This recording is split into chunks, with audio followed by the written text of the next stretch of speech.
आज है डे 9 और आज का हमारा करियर ऑप्शन है डिजिटल वेल बीइंग। अब ये क्यों ज़रूरी है? देखो भाई, एक बड़ी मेन कहावत है कि इंसान किसी दूसरे की वजह से नहीं, आज आप जिस वजह से भी जहाँ पर भी हो, बुराई में हो, बुरी जगह पे हो, अच्छी जगह पे हो, खुद अपनी वजह से हो। तो हम बड़ी बड़ी जो टेक्नोलॉजी है उसे तो अडेप्ट करते जा रहे हैं, लेकिन हमारी condition as a human being, क्या हम उसको भी समझ पा रहे हैं? तो ऐसे में रोल आता है डिजिटल एडिक्शन को रोकने के लिए, या एक वर्ड आता है डिजिटल डिटॉक्स। अभी बहुत उसके ऊपर किताबें छपी हैं, बहुत सारे पॉडकास्ट हो रहे हैं कि डिजिटल दुनिया के अंदर दिक्कत ये है कि आप उसके अंदर अपनी वेलबींग को ध्यान नहीं रख पाते, अपने दिमाग का ध्यान नहीं रख पाते। इसलिए ये फील्ड आता है डिजिटल वेलबींग और एआई एथिक्स। कि एआई तो सही है, लेकिन उसका सही इस्तेमाल कैसे हो। मतलब हमने बहुत ज़्यादा भूमिका बना दी है। मतलब ये है कि जो डिजिटल डॉक्टर हैं आपके दिमाग का ख्याल रखेंगे, और इस बात का ध्यान रखना होगा कि हमें डिजिटल चीज़ों का यूज़ तो करना है, लेकिन उसका एडिक्शन नहीं बनना, एडिक्ट नहीं होना है। तो एल्गोरिथम का एडिक्ट नहीं होना है, हमें आर्टिफिशियल इंटेलिजेंस का एडिक्ट नहीं होना है, उसके अंदर ह्यूमन माइंड को सेफ रखना है, सिक्योर रखना है। और यहाँ पर रोल आता है काउंसलर्स का, कंसल्टेंट्स का, और जो डिजिटल वेलबींग या एआई एथिकल्स जो कंसल्टेंट हैं उनका रोल आता है। अब ये क्योंकि एक काफ़ी प्रेस्टीज फील्ड है, तो उसमें आपको सर्टिफिकेशन या डिग्री चाहिए, और साइकोलॉजी से अगर हो तो बहुत अच्छी बात है। अब क्योंकि पूरी दुनिया के अंदर इसको लेकर के कानून बन रहे हैं, अभी हाल ही में आपने देखा होगा ऑस्ट्रेलिया ने अपने यहाँ 18 साल से कम के लोगों के लिए सोशल मीडिया बैन कर दिया, जो बच्चों के लिए। और उसकी रीज़न सीधा था, क्योंकि अभी जो केसेस आ रहे हैं ब्रेन रॉट के, कि लोगों के दिमाग जो हैं वो काम ही करना छोड़ गए, या फिर जो हमारा रिटेंशन रेट है, या फिर जो हमारा मेमोराइजेशन रेट है, वो बहुत धीरे ज़्यादा तेज़ी से गिरता जा रहा है। तो इस वजह से हमारे इस टाइप के जो करियर हैं, उनकी जो एआई एथिक्स हैं या फिर डिजिटल वेलबींग है, उनका ग्रो होने वाला है। और जो कानून अलग अलग दुनिया के देशों में बन रहे हैं वो भी इसको, क्योंकि कानून अगर बने हैं तो बड़ी बड़ी कंपनीज़ को इसके कंप्लाइंसेस करने पड़ेंगे। कंप्लाइंसेस होंगे तो कंसल्टेंट आकर के कंप्लाइंसेस देंगे। जैसे कि टैक्स वगैरह होते हैं, तो टैक्स के अंदर आप टैक्स दो या मत दो, लेकिन आपको अपना आरटीआई जो हमारा भरते हैं, sorry ITR, RTI is a right to information, ITR is information technology के थ्रू हम जो अपना फाइल करते हैं, इनकम टैक्स रिटर्न जो करते हैं, तो हम आईटीआर फाइल करेंगे। तो उसमें कंप्लाइंसेस होंगी। तो ये एक बड़ा फील्ड बनने वाला है, क्योंकि आने वाले समय में हर डिजिटल जो बड़ी बड़ी कंपनीज है वो इसका इस्तेमाल करेंगी। गवर्नमेंट ऑफ इंडिया इसमें ऑलरेडी, हमारे यहाँ भी ये कानून बन चुका है, डिजिटल इंडिया एक्ट 2026। तो ये भी है। फिर नेशनल एआई पोर्टल हमने बना चुके हैं। और ये बोला गया कि जितनी भी लार्ज टेक्नोलॉजिकल कंपनीज हैं उनको ये ज़रूरी है, उनको ये मैंडेटरी हो गया है कि वो एआई और उसका इथिक्स का ध्यान रखें। उसके ऑडिटर जो ऑडिट्स हैं वो समय से कराएं। स्कूल्स के अंदर लोगों का ध्यान रखा जाए, भाई स्कूल में बच्चों को एजुकेशन दें इस बारे में, और उनको एडिक्ट ना होने पड़े। तो मतलब उसको लेकर के जो सर्टिफाइड काउंसलर्स हैं, जो कंसल्टेंट हैं, उनकी ज़रूरत पड़ने वाली है। और बड़ी बड़ी जितनी भी टेक्नोलॉजिकल कंपनीज़ हैं, टेक्नोलॉजिकल जियेंट्स हैं, उनके ऊपर ऑलरेडी दुनिया भर के अलग देशों में केसेस चल रहे हैं। ऑस्ट्रेलिया के अंदर, यूके के अंदर, अमेरिका के अंदर, सब जगह केसेस चल रहे हैं इसी बात को लेकर कि वो जिस तरीके के एल्गोरिथम का यूज़ कर रहे हैं वो एडिक्टिव है। बच्चों को इस तरीके से, या बड़े लोगों को भी इस तरीके से एडिक्ट कर देता है कि उसको, उनको फ़ायदा तो कुछ नहीं होता, लेकिन उन्हें लगता है हर समय उसमें बिजी रहें। मैंने इसलिए भूमिका ये बना दी कि आपको समझ आए कि ये sensitivity of this particular segment है क्या। और अभी ऐसे भी लोग आएंगे जिनकी ज़रूरत है, जो कंसल्टेंट है, कि इसको डिज़ाइन टेक्नोलॉजी, जो टेक्नोलॉजी बन रही है वो एक्चुअल में ह्यूमन को हार्म तो नहीं कर रही है, ये इंसानी दिमाग के खिलाफ तो नहीं है, इंसानी दिमाग की बर्बादी तो नहीं करेगी। तो ऐसी चीज़ें हैं। अभी डिजिटल डिटॉक्स जैसी बड़ी इंडस्ट्री खड़ी हो गई, आज $15 बिलियन की इंडस्ट्री है। मतलब लोगों को समझाया जा रहा है कि डिजिटल युग में कैसे आपको अपने ध्यान रखना है।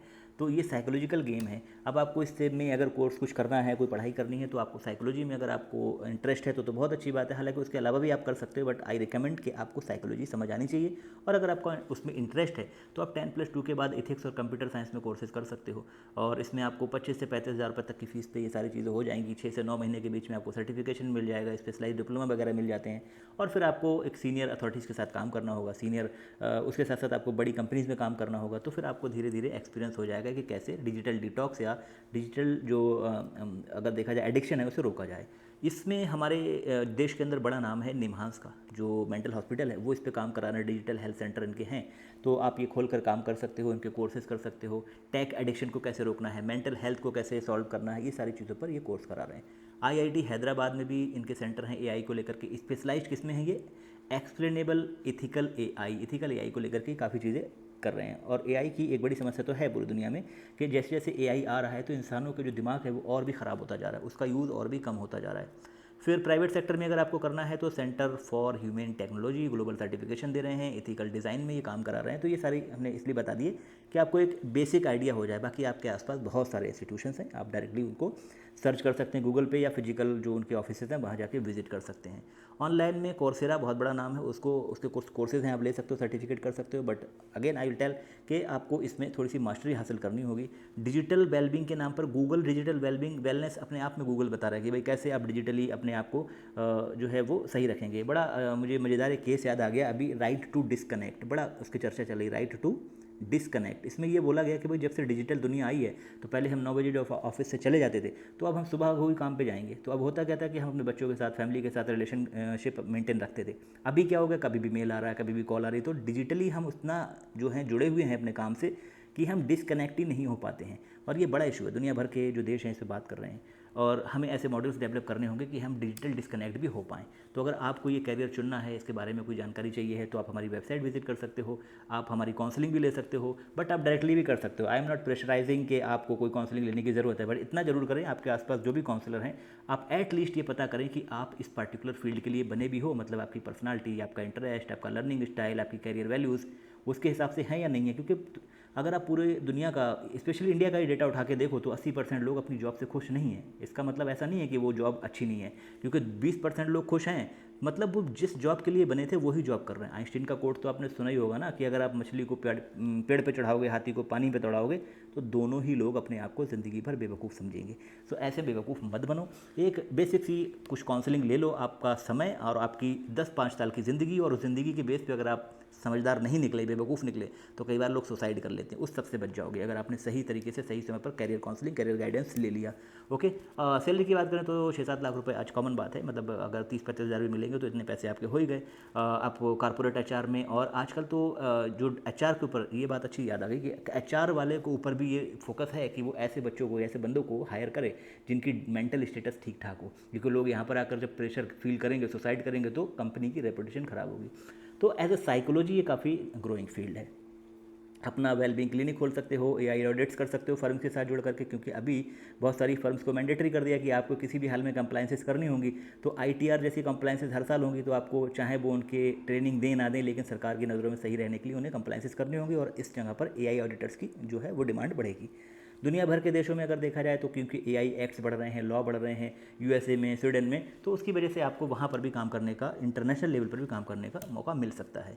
सो हमारा मिशन यही है कि आप कोड की दुनिया से बाहर निकलो, ह्यूमन दुनिया के ऊपर तरफ ध्यान दो। इंसान के लिए ही ये सारी टेक्नोलॉजी है, इंसान टेक्नोलॉजी से नहीं बना, इंसान के लिए बनी हुई है टेक्नोलॉजी, ठीक है।